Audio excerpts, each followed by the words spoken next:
Toad Alesi, notre invité de ce matin, c'est bien évidemment un acteur majeur de la société politique malienne, un acteur majeur de la politique malienne. Donc, il s'agit bien sûr de l'avocat Mohamed Ali Bathily.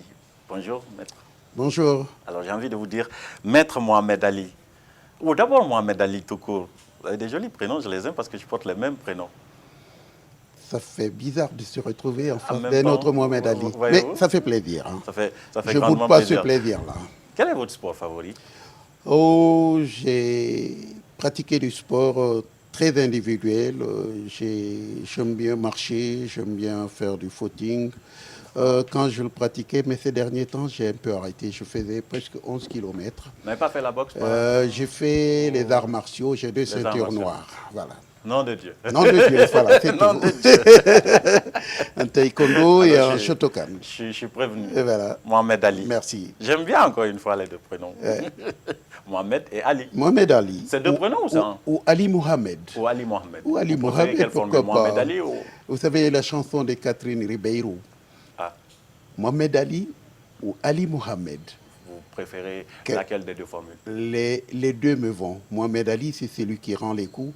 Ali Mohamed, c'est souvent celui qui les reçoit. Eh bien, on va les échanger. Mohamed Ali face à Mohamed Ali. Voilà. Maître Mohamed Ali Bathily. Merci. Plusieurs fois ministre, 3 fois, je dirais. 3 fois ministre. Avec le président Ibeka. Avec le président. C'est votre ami?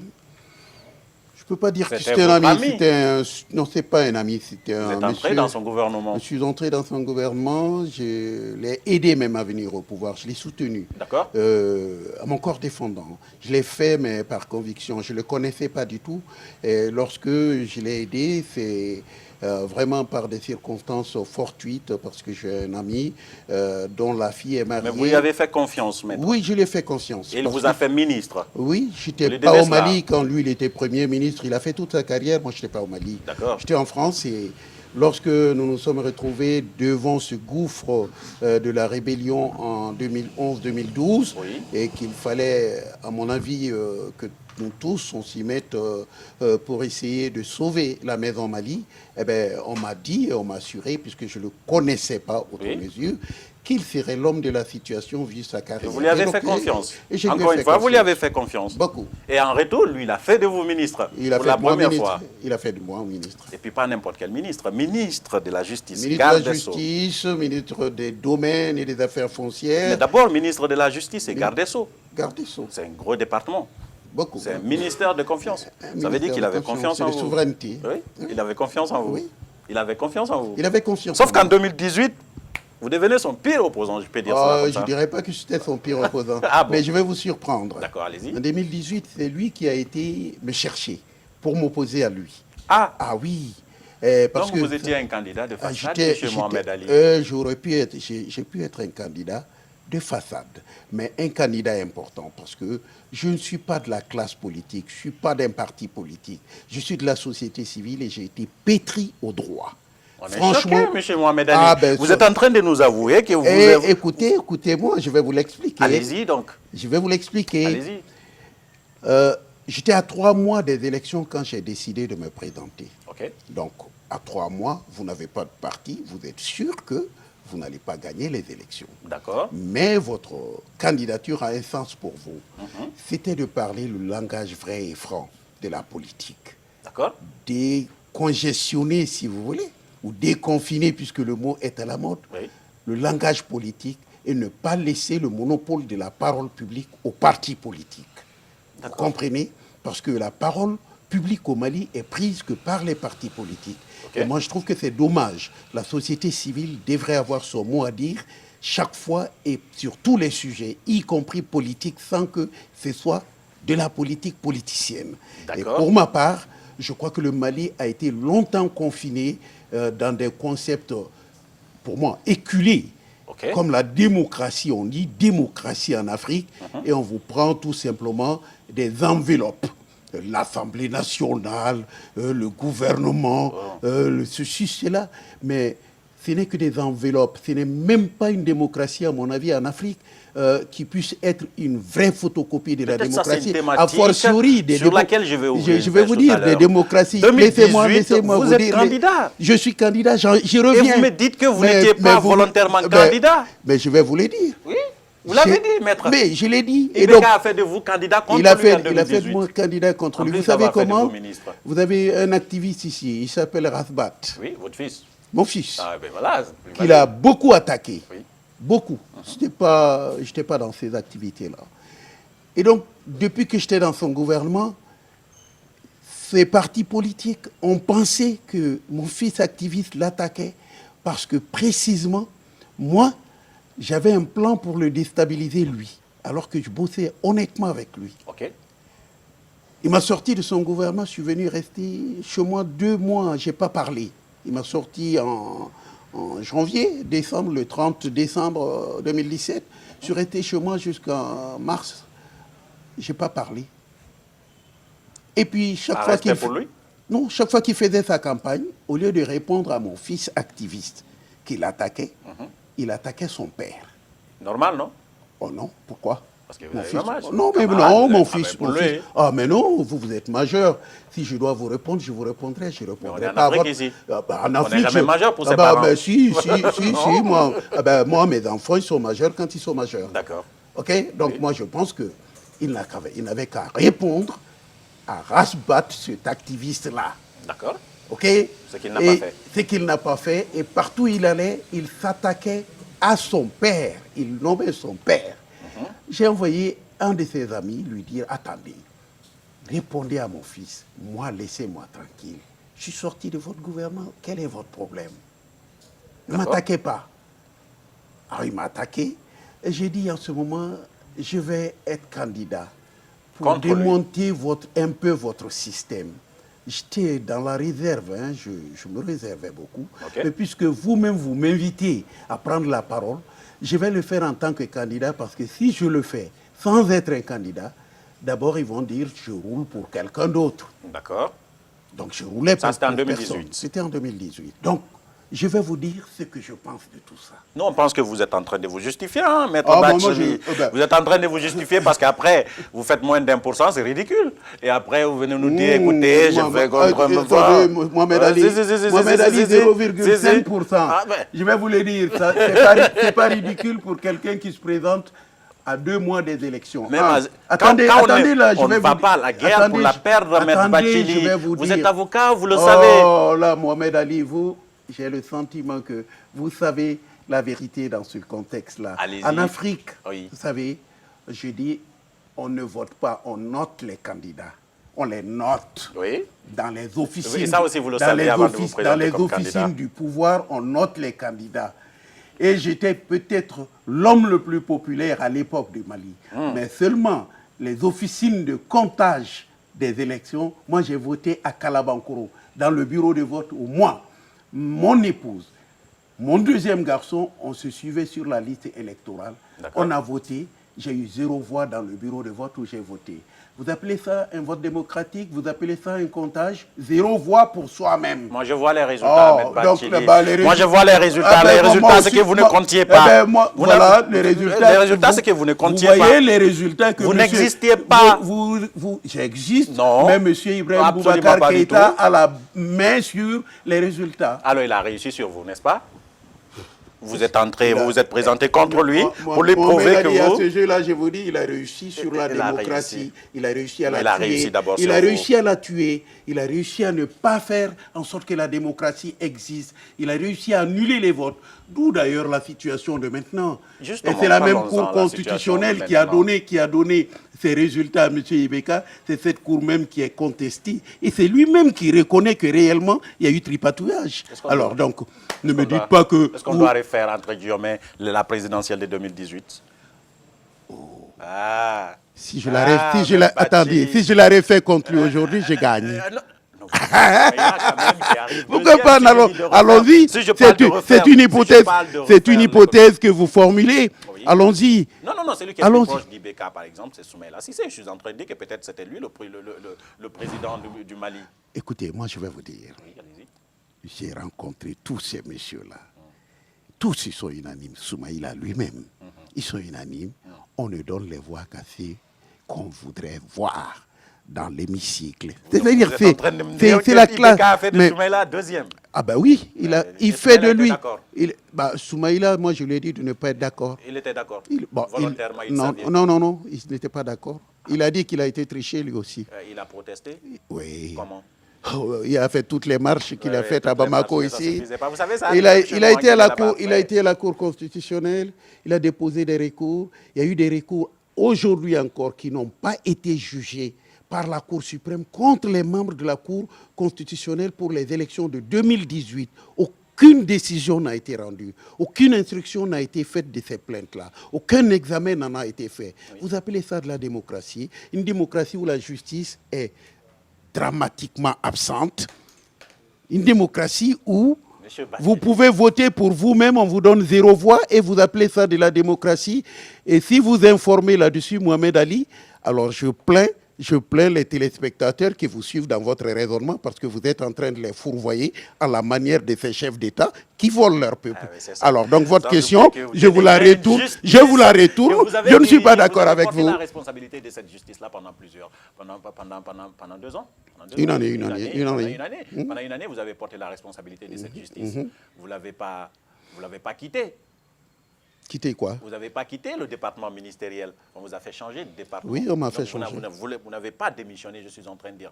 Vous n'avez pas protesté. Cette justice, quelle est la réforme que vous y avez apportée? Mais je vais vous dire. La justice, depuis que le Mali existe, on a toujours souhaité. J'ai commencé à être magistrat dans ce pays à l'âge de 22 ans, 6 mois. D'accord. Et depuis que j'ai commencé à travailler dans cette maison, on a tous souhaité avoir une politique judiciaire, c'est-à-dire une projection sur la justice, donc l'état des lieux et une projection sur ce qu'il faut changer là-dedans.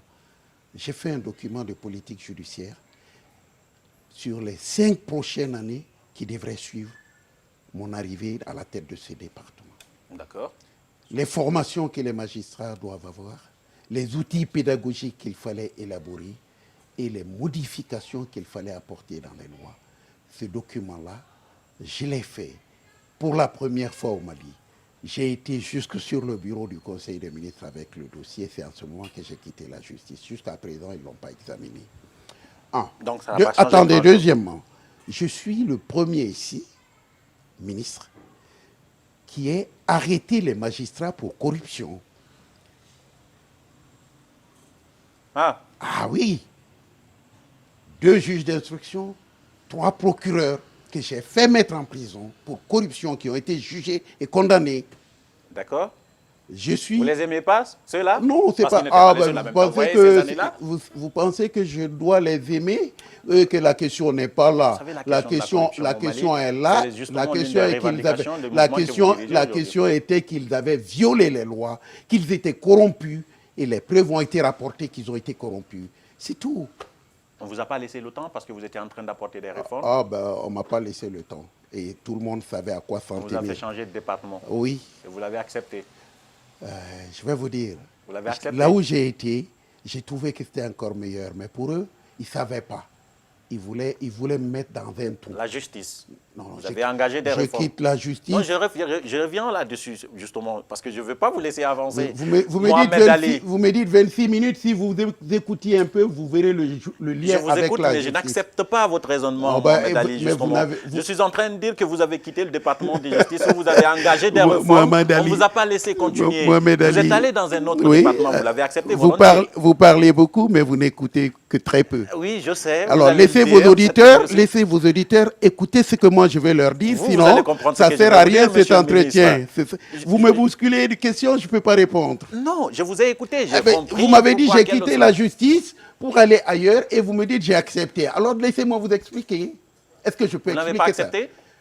Est-ce que je peux vous expliquer? Allez-y dans ce cas. Je ne savais pas que vous n'avez pas accepté. Ah, mais j'ai beaucoup accepté. Vous savez pourquoi? Parce que 80% des contentieux au niveau de la justice portaient sur le foncier. Ah oui, la propriété foncière, l'accès à la propriété foncière.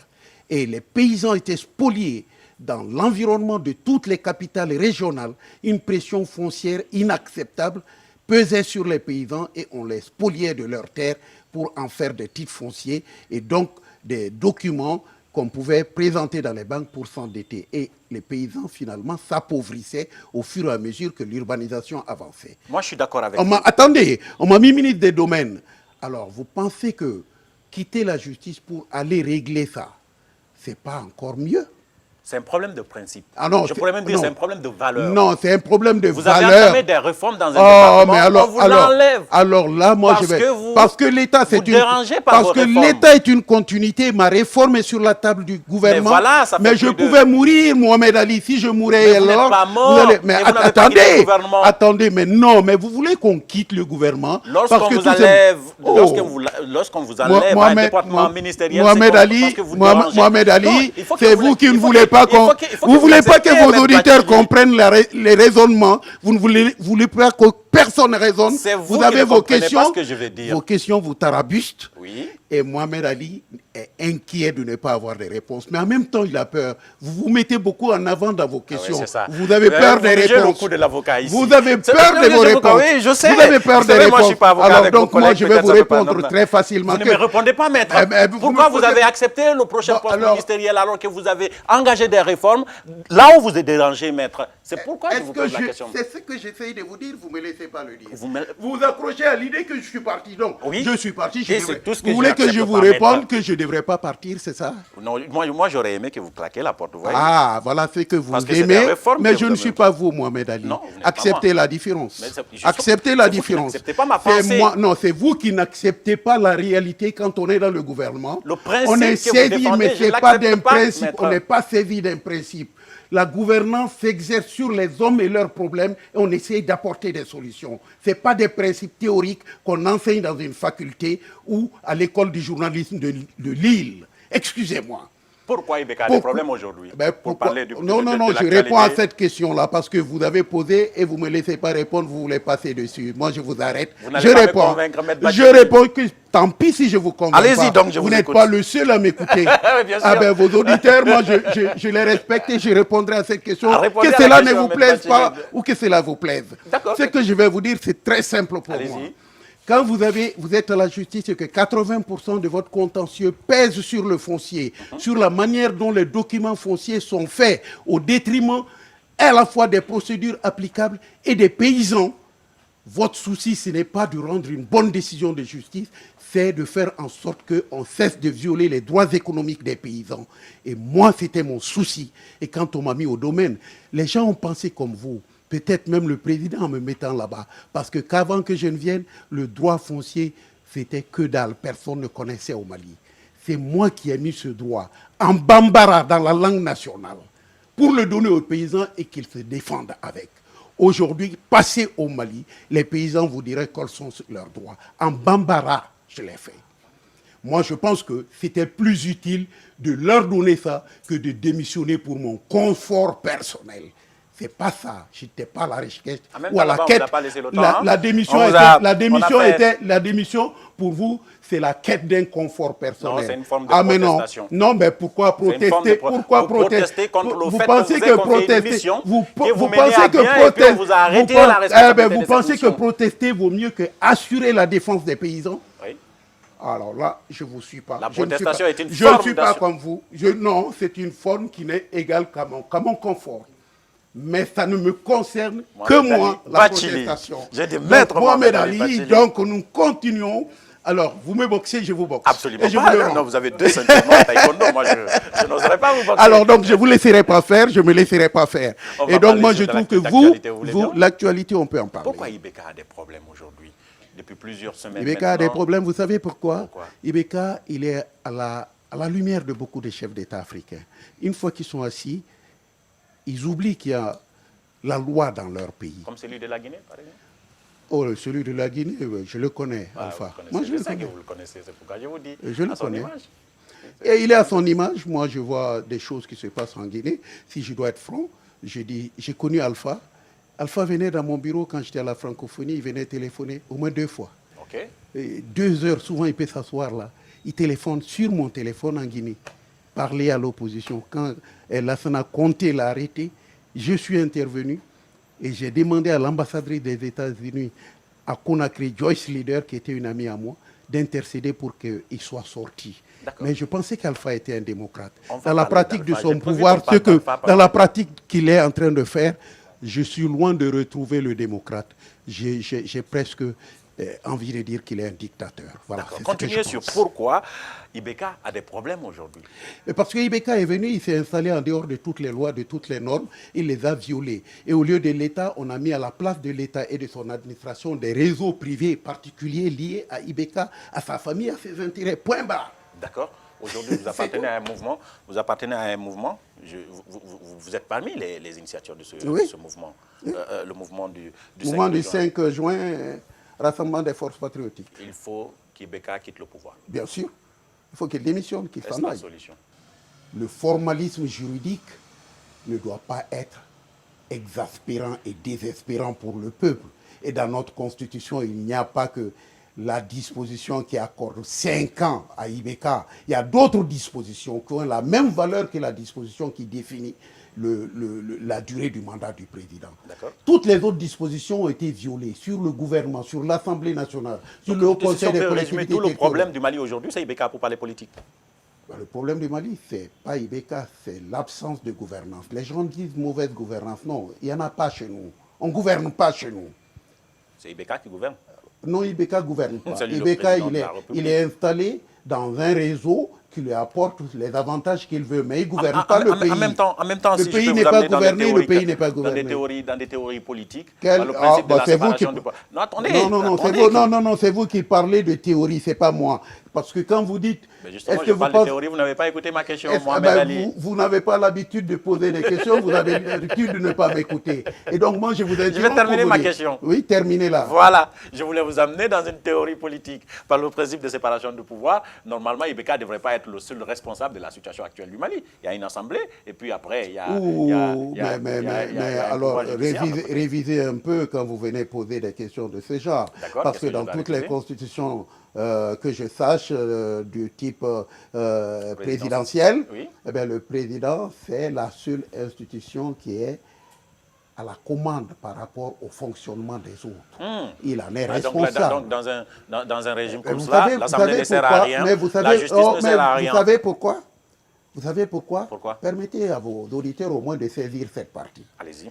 Je vous donne tout le temps. Parce que, tout simplement, la Constitution, c'est l'ensemble, par exemple, du peuple guinéen ou du peuple malien qui le vote, n'est-ce pas? Le président est la seule autorité qui est installée de la même manière, le suffrage universel de l'ensemble du peuple. Tout le reste, c'est des suffrages, j'allais dire, sécables. Vous savez, le mot académique que j'aime bien, c'est de l'académie, mais si je vous le dis, ils vont dire qu'il est impertinent. Mais lisez dans les mots de Jean-Paul Sartre. Il dit la liberté commence par le mot merde. Il faut dire merde à ce genre de comportement. Il faut dire merde. Parce que l'Afrique a assez souffert de tout ça. Nos enfants ont souffert de la maladie, de l'absence d'éducation, de tout. Ils sont là détournés pour tout simplement ce que j'appelle figurer comme des salauds sartriens. Le salaud de Sartre, c'est celui qui joue le théâtre de sa personnalité et non celui de sa réalité et de sa personne. Pourquoi? Parce qu'ils sont présidents, ils ne sont que présidents, monsieur le président, monsieur le président, monsieur le premier ministre. Ils en arrivent à oublier la réalité de leur pays, la réalité du sort de leurs concitoyens, qu'ils n'appellent même pas des citoyens. Dans nos pays, vous allez entendre les populations, les braves populations. C'est un concept géographique et non un concept humain et citoyen, juridique. C'est ça nos pays. Il faut se battre contre ça maintenant. Il est temps. D'accord. Vous savez, j'ai tellement envie de vous croire, je ne vous crois pas. Ne me croyez pas, parce que j'aurai l'occasion d'aller... Ne me croyez pas parce que j'irai en Guinée et je m'installerai dans vos studios pour vous convaincre. Moi, je vais vous inviter volontiers. On me fait signe que c'est déjà la fin. Oui. J'avais tellement de choses à vous demander sur la Guinée, sur Alpha Condé, sur la situation.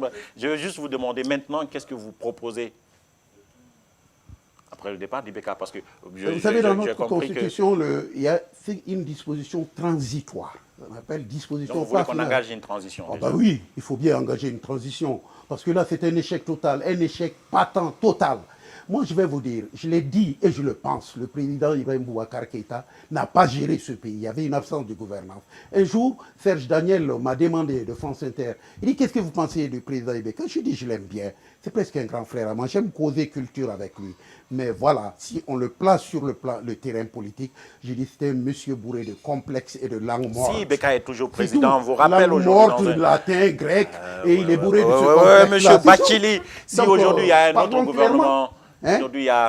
aujourd'hui, il y a, puisque ça fait quand même plusieurs semaines que le Mali n'a plus de gouvernement, je suis en train de dire, si aujourd'hui, dans la formation d'un autre gouvernement, avec comme président toujours Ibeka, on vous rappelait.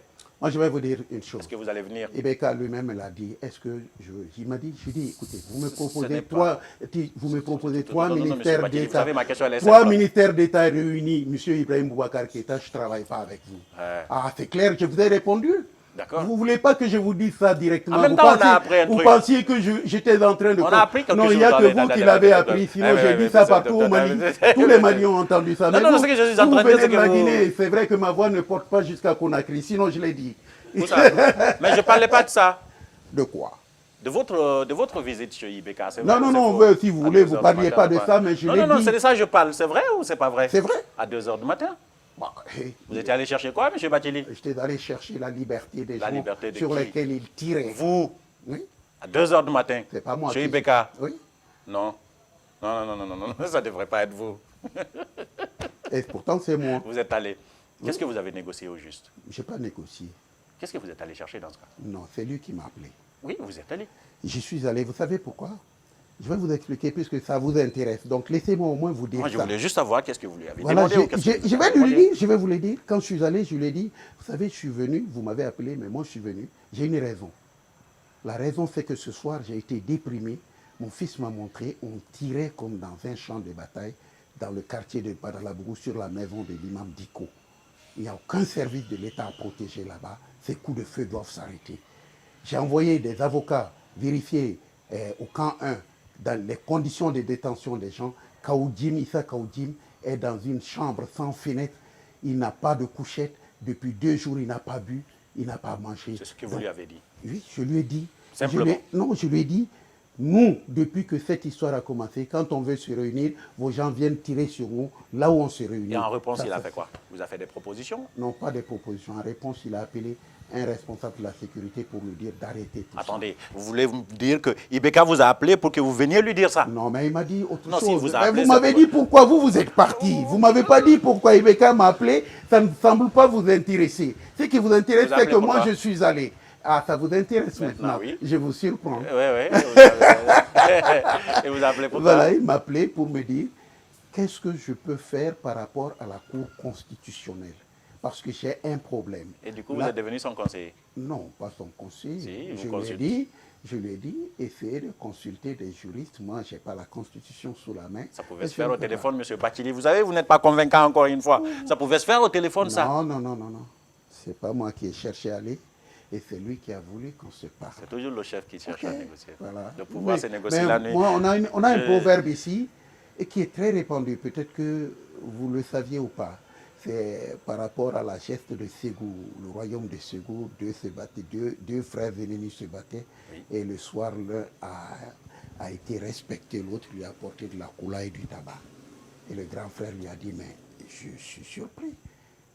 Demain, on doit se battre à mort, l'un de nous doit mourir, et tu viens me respecter comme ça?